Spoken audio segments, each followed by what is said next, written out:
मैं Nirmal Kumar Jain, chairman managing director Acme Fintech India limited परिवार की ओर से आप सभी दर्शकों का हृदय की असीम गहराई से हार्दिक स्वागत अभिनंदन करता हूं। मैं इस कंपनी की जर्नी के बारे में आपसे रूबरू होते हुए कहना चाहूँगा।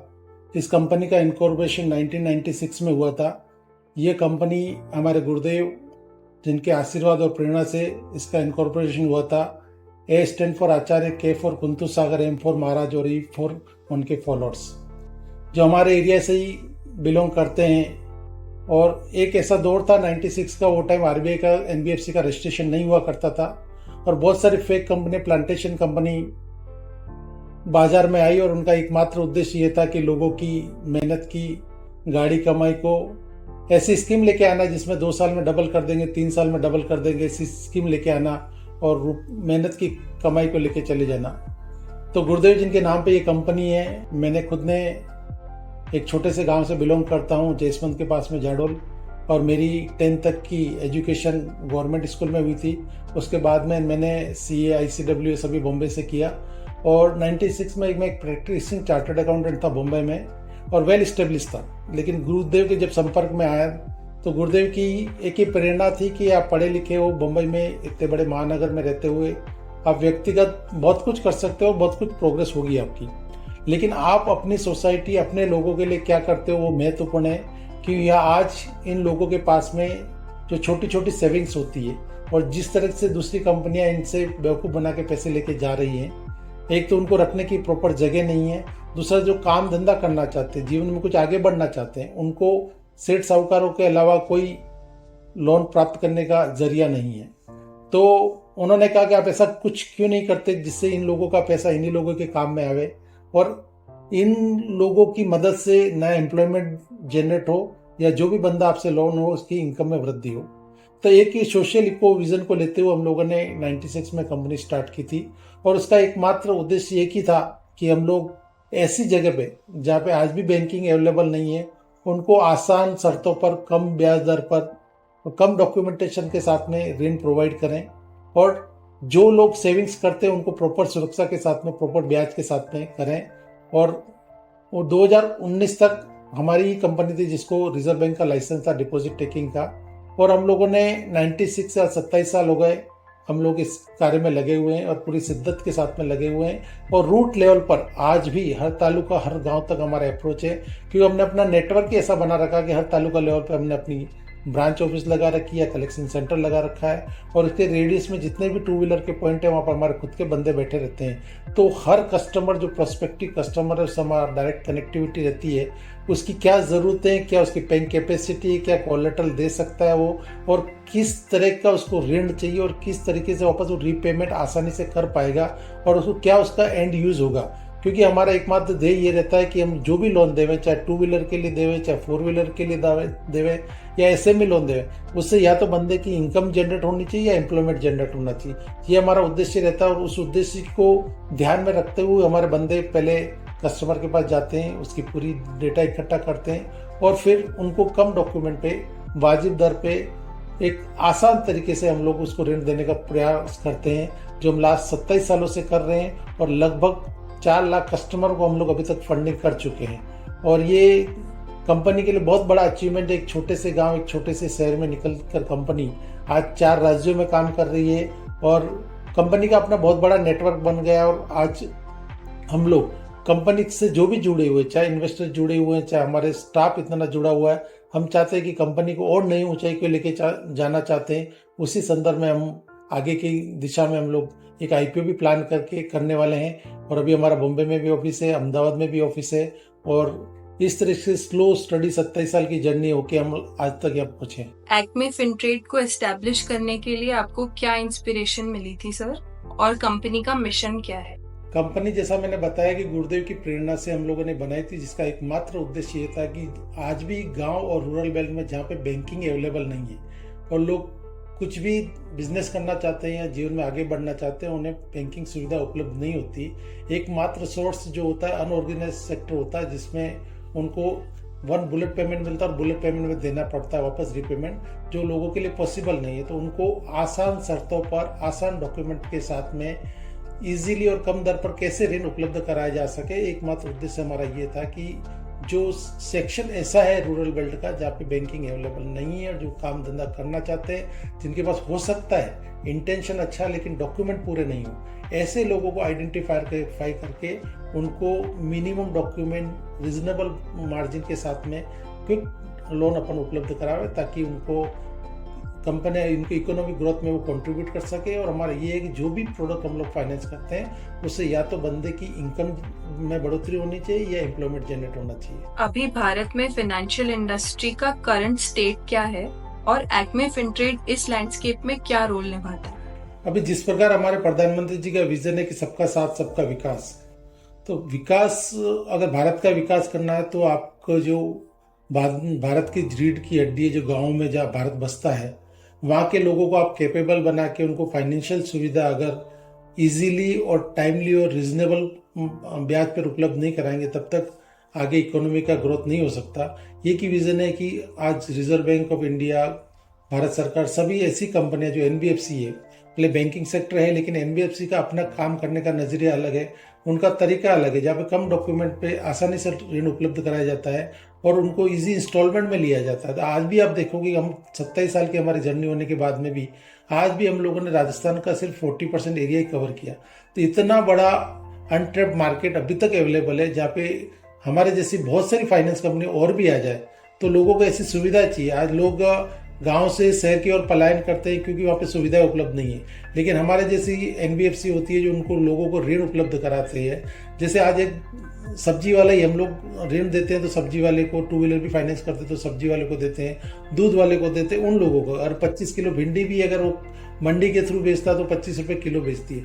अगर वही रिटेल में अगर मोटरसाइकिल हम लोगों ने फाइनेंस की, उसका वाहन का उपयोग करते हुए गली गली में बेचता है तो वही 40-50 रुपए किलो बेच सकता है। तो इस तरह की जो सुविधा हम लोगों ने दी, और आप देखोगे कि गांव में सुबह का दूध तो शहर में आ जाता है लेकिन शाम के दूध का क्या करें। तो ऐसे लोगों को दूध इकट्ठा करके उसका उपयोग करने के लिए हम लोगों ने डी फ्रीजर फाइनेंस की। आज इंग्लिश मीडियम स्कूल वहाँ पे चलाने के लिए हम लोगों ने वाहन फाइनेंस की, जिससे टीचर्स लोग इजी वे आ जा सकते हैं। वहाँ पे इंग्लिश मीडियम स्कूल बिल्डिंग बनाने के लिए बिल्डिंग फाइनेंस की हमने। टीवी, फ्रिज, ऐसे सभी साधन जो शहर में उपलब्ध होते हैं वहाँ देने का प्रयास किया है। आज हमारी वजह से एक्मे फिनटेड की लिमिटेड की वजह से आज वहाँ पे लाइट वाला है, साउंड वाला है, टेंट वाला है, हर सुविधा उपलब्ध हो रही है क्योंकि इजी फाइनेंस हम लोगों ने उपलब्ध कराने का प्रयास किया है ताकि लोगों को पलायन रुके। और जो भारत का बेसिक अपन कहते हैं विकास गाँव की ओर से हो, वो तभी संभव है जब शहर में जो फाइनेंस की जो सुविधा उपलब्ध है उन लोगों को अगर वहाँ पे उपलब्ध होने लग जाएगी तो धीरे धीरे उन लोगों का पलायन कम हो जाएगा और गांव का विकास होगा। गांव समृद्ध होंगे तो देश समृद्ध होगा, और उसी दिशा में हम लोग काम कर रहे हैं। देश में अगर किसी भी व्यक्ति को लोन लेना है तो आप उनकी मदद कैसे करेंगे? हम लोगों ने कभी टेक्नोलॉजी और मैन पावर के साथ में कभी कॉम्प्रोमाइज नहीं किया क्योंकि ये समय की मांग है।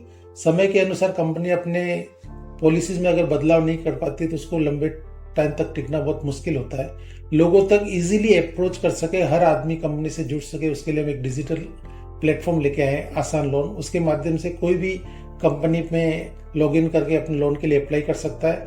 और वो सिस्टम इतना पावरफुल है कि हम लोग जो टाइम लगता है उसको टाइम लग को बहुत कम कर दिया, क्योंकि Aadhaar verification, PAN card verification, bank statement verification easily हो जाता है, ताकि दूसरे प्रोसेस में बहुत कम टाइम लगता है। तो पहले 10-15 दिन लगते थे, आज 1-2 दिन लगते हैं। और टू व्हीलर लोन तो हैंड टू हैंड हो जाता है। तो इस तरह की टेक्नोलॉजी का हम उपयोग करते हुए ताकि हर आदमी जो चाहता है कि मैं कंपनी से जुड़ूं, कंपनी के बारे में जानूं, कंपनी में लोन लेना है, तो इजीली हमारे डिजिटल लोन प्लेटफॉर्म का उपयोग करते हुए हमसे जुड़ सकता है। लोन्स किस किस प्रकार के होते हैं सर? अभी हम लोग 100% सिक्योर लोन करते हैं, जिसमें two wheeler financing, 4 wheeler financing और बिजनेस पर्पज के लिए सिक्योर्ड कोलेटरल के साथ में हम लोन प्रोवाइड करते हैं। लेकिन आने वाले टाइम में हम लोग एग्रीकल्चर इक्विपमेंट के लिए, महिला समूह को लोन है, महिला सशक्तिकरण के लिए लोन है और पर्सनल लोन है। ये प्रोडक्ट भी हम अपने काउंटर के माध्यम से लॉन्च करने वाले हैं, ताकि एक एक्मे फिनटेड सिर्फ अपने प्रोडक्ट नहीं करे, कि एक्मे फिनटेड एक फाइनेंशियल सॉल्यूशन ऑर्गेनाइजेशन के रूप में खड़ा हो, ताकि कोई भी बंदा अपने किसी भी प्रकार की रिक्वायरमेंट को अगर लेके आता है तो हम उसको फुलफिल कर पाए।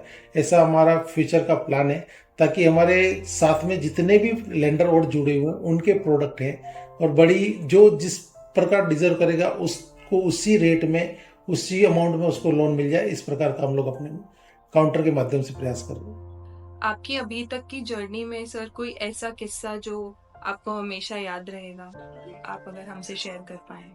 हमारी कंपनी का जैसे गठन भी हुआ था तो उसका एकमात्र उद्देश्य था सोशल इको ऑब्जेक्ट को लेकर हमने कंपनी स्टार्ट की थी, जिसमें ये था कि फाइनेंसर आप देखो तो फाइनेंसर वो होता है जो कस्टमर अगर उसका इंटेंट सही है तो उसकी हर हाल में मदद करे। किसी ग्राहक को मारने में किसी फाइनेंसर को कोई फायदा नहीं होता।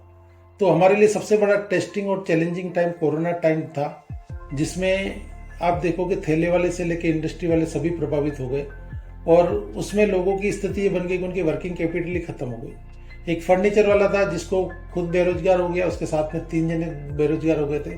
और जिस फील्ड में हम लोग काम करते हैं मेनली रूरल बेल्ट में, आपने देखा होगा कि सेकेंड कोरोना का सबसे ज़्यादा इम्पैक्ट हुआ था रूरल बेल्ट में।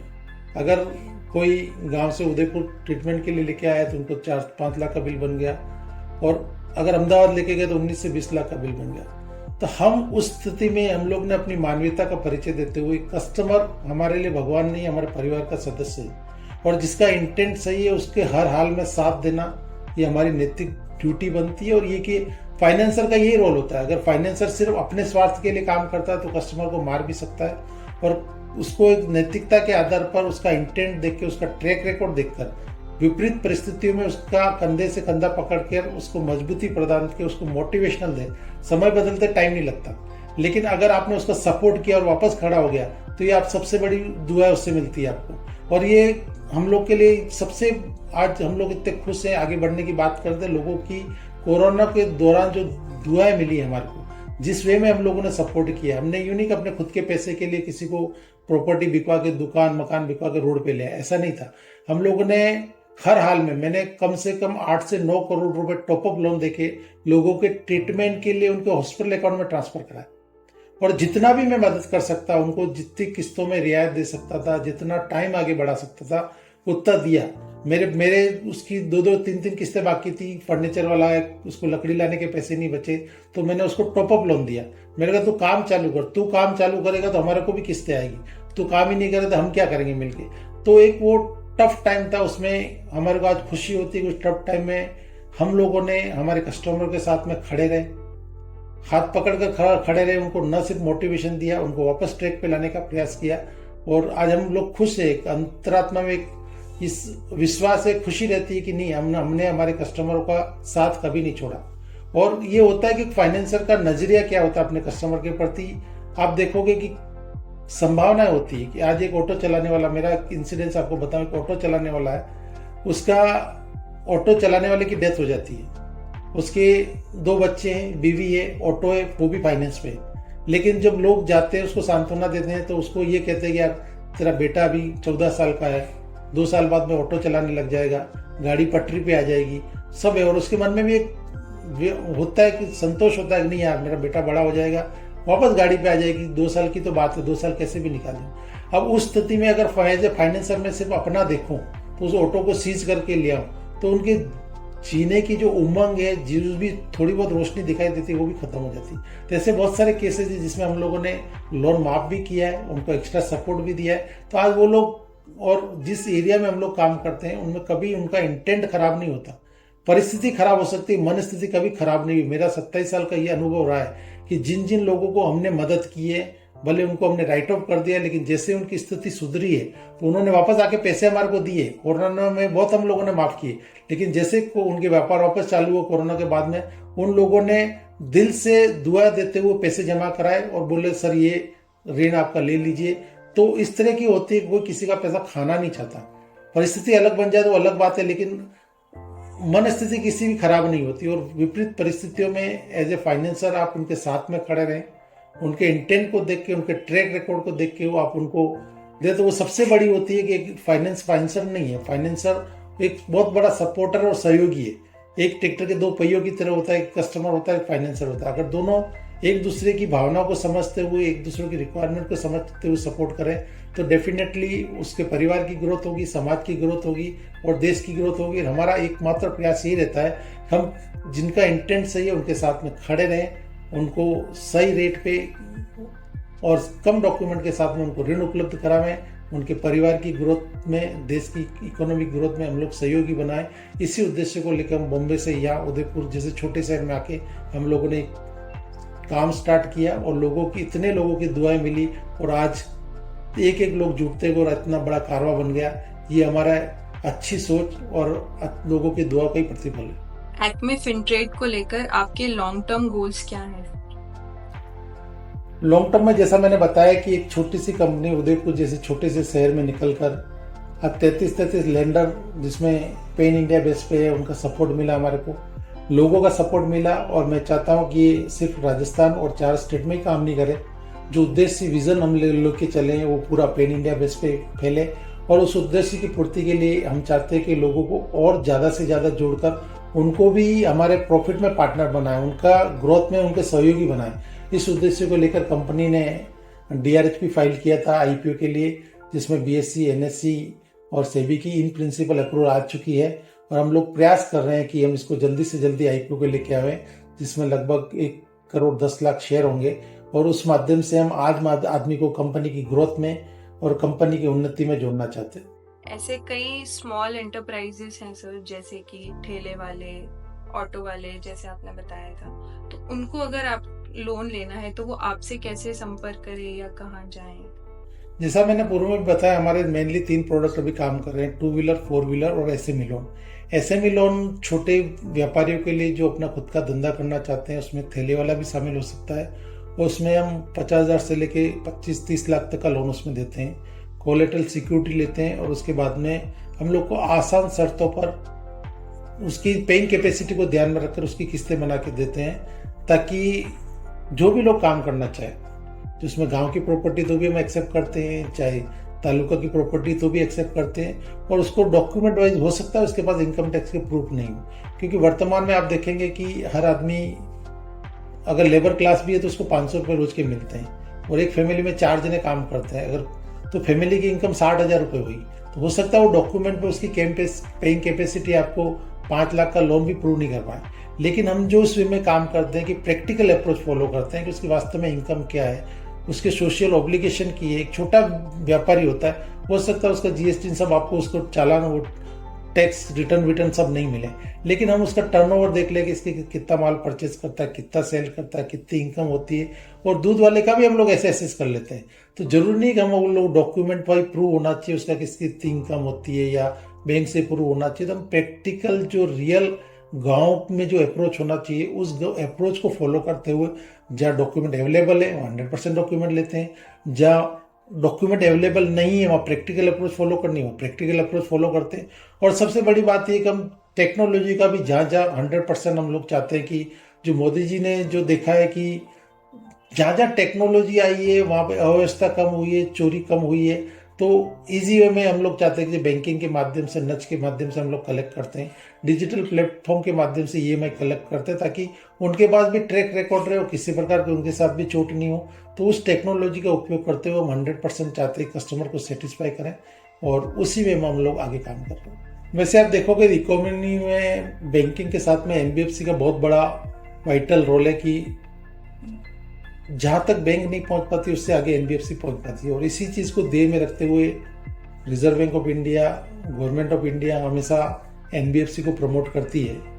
और उसका एकमात्र रीज़न ये रहता है कि हम लोग जहाँ तक रूट लेवल पे जाके कस्टमर से अप्रोच करते हैं, कस्टमर की रिक्वायरमेंट को समझते हैं, रिक्वायरमेंट को समझ के उन जो कस्टमर फ्रेंडली स्कीम होती है उस फ्रेंडली स्कीम के माध्यम से उनकी ऑब्लिगेशन को, उनकी इनकम को ध्यान में रख के ऐसा प्लान करते। और पहले देखते थे हम लोग कि लोगों को लोन लेना इतना टिपिकल पड़ता था कि 2 व्हीलर लोन देने के लिए भी बहुत मशक्कतें करनी पड़ती थी, बहुत बार डेटा जुड़ाने पड़ते। लेकिन जब से टेक्नोलॉजी आई है, डिजिटलाइजेशन हुआ है, वहाँ पे आज जो पहले 10 दिन 15 दिन लगते थे वो आज 1-2 दिन में काम हो जाता है, क्योंकि डिजिटल प्लेटफॉर्म के माध्यम से आपका वेरिफिकेशन हो जाता है, आधार कार्ड वेरिफिकेशन हो जाता है, पैन कार्ड वेरिफिकेशन हो जाता है, बैंक स्टेट वेरिफिकेशन हो जाता है, और आपका सिविल के माध्यम से आपका ट्रैक रिकॉर्ड वेरिफिकेशन हो जाता है कि बंदा कितने लोन लिए, कितना इंटेंटली डिफॉल्टर है, क्या क्या है। तो हमारी वैसे 70% प्रॉब्लम सॉल्व आउट हो जाती है। तो डिजिटल प्लेटफॉर्म जब से आया है तब से लोगों के लिए भी इजी हुआ है, हम लोगों के लिए फाइनेंसर को भी काम करना इजी हुआ है। तो जो टेट जो पहले कहा जाता कि किसी लोन लेने के लिए महीनों लग जाते थे, आज वो भले बिजनेस पर्पज के लिए लोन लेता है जिसमें प्रॉपर्टी का इन्वॉल्वमेंट होता है, वैल्यूएशन सब होता है, तो 2-3 दिन में काम हो जाता है। और टू व्हीलर का तो इतना ईजी हो गया कि आप हैंड टू हैंड 2 घंटे में हम लोग फाइनेंस कर लेते हैं। तो इतना जो परिवर्तन बहुत कुछ हुआ है टेक्नोलॉजी के माध्यम से, क्योंकि किसी का इंटेंट को एसेस करना भी इजी हो गया हमारे लिए, उसका ट्रैक रिकॉर्ड चेक करना भी इजीली हो गया। पहले हम लोग को जाके पता करना पड़ता था, बैंक स्टेटमेंट मंगाना पड़ते थे, पहले दूसरे फाइनेंसर से रिकॉर्ड मंगाना पड़ता, लेकिन आज सिविल आगे आप एक सिस्टम से आप निकाल के देख सकते हो कि बंदे ने अभी तक कितने लोन लिए, कितने टाइम पे चुकाए हैं, किसमें डिफॉल्ट तो नहीं है, इवन उसकी नहीं उसकी फैमिली की हिस्ट्री आप निकाल सकते हो। तो टेक्नोलॉजी का बहुत बड़ा योगदान रहा है, जिसमें फाइनेंस ईजी भी हुआ है और जिनको मिलना चाहिए उन्हीं को मिल रहा है। ईजी का मतलब ये नहीं है कि जो इनका इंटेंट अच्छा नहीं, ट्रैक रिकॉर्ड अच्छा, उनको नहीं मिल रहा है, और जिन्होंने सही इंटेंट के साथ में काम करने की भावना के लिए जिन्होंने लोन लिया है और वो आगे बढ़ना चाहते हैं, तो अपने आप में एक सर्टिफिकेट होता है आपका सिविल स्कोर कि नहीं बंदा अच्छा है, काम करना चाहता है, तो हम लोग भी उसके डेटा को ध्यान में रखते हुए उस पर ट्रस्ट करते हुए इजी वे में कम समय में लोन उपलब्ध करा देते हैं। जैसा कि आपने बताया सर, आपने उदयपुर से शुरुआत की और कई राज्यों में भी आप काम कर रहे हैं, तो आप बता पाएंगे आप कितने राज्यों में काम कर रहे हैं, कहाँ कहाँ काम कर रहे हैं और कितने लोग आपके साथ जुड़े हुए हैं, आपकी टीम साइज? हमने उदयपुर से एक छोटी सी शुरुआत की थी, जिसका बीजारोपण उदयपुर में किया था, लेकिन धीरे धीरे जैसे लोगों का विश्वास बढ़ता गया, कारोबार बढ़ता गया, आज हम लोग 4 स्टेट में काम कर रहे हैं। राजस्थान में मुख्य रूप से काम करते हैं, उसके बाद में एमपी में काम कर रहे हैं, गुजरात में काम कर रहे हैं, महाराष्ट्र में काम कर रहे हैं, और ये प्रगति धीरे धीरे और बढ़ती जा रही है। दिन प्रतिदिन हम हमारी नई शाखाओं का विस्तार करते जा रहे हैं। अभी हमने पूना में शाखा चालू किया है।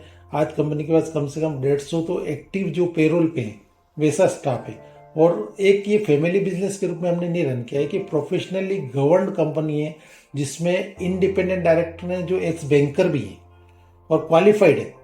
तो ऐसे नहीं कि निर्मल जी प्रमोट है तो निर्मल जी की फैमिली के है। मैं आपको बता दूं कि निर्मल जी की फैमिली से बोर्ड में कोई भी डायरेक्टर नहीं है। हमारे जो डायरेक्टर जो है निर्मल जी के अलावा जो इंडिपेंडेंट डायरेक्टर हैं, जिनका लोगों में विश्वास जागृत करना। एक इंडिपेंडेंट डायरेक्टर का मतलब उसका कोई कंपनी से लेना देना नहीं, उसकी ड्यूटी होती है कि कंपनी की इंटरनल रिपोर्टों को सार्वजनिक करना, कंपनी से किसी के अहित नहीं हो, इस चीज़ को इंश्योर करना। तो आप हमारा बोर्ड ऑफ डायरेक्टर देखोगे तो इसमें हमारे श्रीमाली जी भी हैं, जिसमें RNGB के एक्स चेयरमैन है, क्वालिफाइड टीम है, बहुत सारे एक्स बैंकर भी हैं। तो एक प्रोफेशनली गवर्नड जो पॉलिसी बेस्ड जो बिजनेस होना चाहिए किसी ऑर्गेनाइजेशन को स्टार्ट से लेके बहुत ऊंचे स्तर पर ले जाने के लिए, वो हम लोगों ने पूरी तैयारी कर रखी है। एक पॉलिसी के माध्यम से हम लोग काम करते हैं, एक प्रोफेशनली गवर्नड कंपनी के माध्यम से काम करते हैं, जिसमें एक व्यक्ति डिसीजन नहीं लेता, पूरा ग्रुप डिसीजन लेता है। किसी को लोन देना या नहीं देना ये कोई व्यक्ति डिसाइड नहीं करता, ये कमेटी डिसाइड करती है, और उसकी अलग अलग होता है। लोन प्रपोजल लॉगिन करने वाला अलग बंदा होता है, क्रेडिट टीम अलग होती है, सैंक्शन टीम अलग होती है, रिकवरी टीम अलग होती है। तो जो किसी ऑर्गेनाइजेशन को इंडिपेंडेंट बनाने के लिए और उच्चतम स्तर पर लेके जाने के लिए जो बेसिक जो रिक्वायरमेंट होती है, उस कंपनी ने हम लोगों ने करके रखी है, जिसमें प्रोफेशनली बॉडी है हमारे पास में, इंडिपेंडेंट बॉडी भी है, और पॉलिसी बेस्ड बिजनेस करते हैं। और इसी तरह से हम आगे ये प्लान है कि हमारा न सिर्फ 4 स्टेट तक हम लोग सीमित रहें, पैन इंडिया बेस पे काम करें और रूट लेवल पे काम करें। ऐसा नहीं है कि उदयपुर में तो खाली उदयपुर शहर को छू लिया। हम तो चाहते हैं अगर उदयपुर में काम करते हैं तो उदयपुर में हर गांव तक हमारी अप्रोच हो, और वही अप्रोच को लेकर हम काम कर रहे हैं। जैसा मैंने पहले कहा, हम लोगों ने राजस्थान का अभी तक 27 साल में केवल 40% एरिया कवर किया है। 40% एरिया का मतलब ये हुआ कि जहाँ पर हमारी प्रेजेंस है वहाँ पे हम रूट लेवल पर तालुका से लेके गांव तक हमारी अप्रोच है और वहाँ तक हमारी प्रेजेंस है। तो इसी वे में हम लोग चाहते हैं कि जो हमारा अभी तक का जो अचीवमेंट है वो पैन इंडिया बेस पे हो, और उसी वे में काम करने के लिए कंपनी को और नई ऊंचाई प्रदान करने के लिए, और हर बंदा जिसको हमारी सेवाओं की आवश्यकता है उन तक हम पहुंच सके और हमारी कैपेबिलिटी बढ़े, उसी माध्यम को ध्यान में रखते हैं हम लोग IPO लेके आ रहे हैं, जो मैंने पहले भी आपको बताया कि बहुत जिसकी प्रिंसिपल अप्रूवल आ चुकी है और हम बहुत जल्दी लेके आने वाले हैं, जिससे हर आदमी को फायदा हो और कंपनी नई ऊंचाइयों तक पहुंचे और अपना जो विजन है उसको हम फुलफिल कर सकें। कमर्शियल के साथ में हम लोग सोशल जिम्मेदारियों से भी कभी पीछे नहीं हटे, हर फील्ड पे हम लोग एक्टिव रहे हैं। उसके लिए हम लोगों ने अपना खुद का एक में चैरिटेबल ट्रस्ट का गठन भी कर रखा है। उसके माध्यम से विभिन्न स्कूलों में स्टेशनरी उपलब्ध करवाना, बच्चों की फीस देना, हमारे खुद का कॉलेज स्थापना करना। कोरोना काल में ऐसे बहुत सारे परिवार थे जिनको आर्थिक मदद की ज़रूरत थी, तो उनको फूड पैकेट पहुंचाना, उनको मंथली पेंशन देना, ऐसे बहुत सारे सोशल काम हैं जिनको हम लोग CSR के माध्यम से, हमारा ट्रस्ट है उसके माध्यम से हम करते हैं, क्योंकि हमारी नैतिक ड्यूटी है। जिस समाज से हम बिलोंग करते हैं उस समाज में जो लोग भी ज़रूरतमंद हैं उनको हेल्प करना, उनको आगे बढ़ाना, और जहाँ तक भी संभव हो सके हम ये अपना नैतिक दायित्व को पूरा करने का प्रयास करते हैं।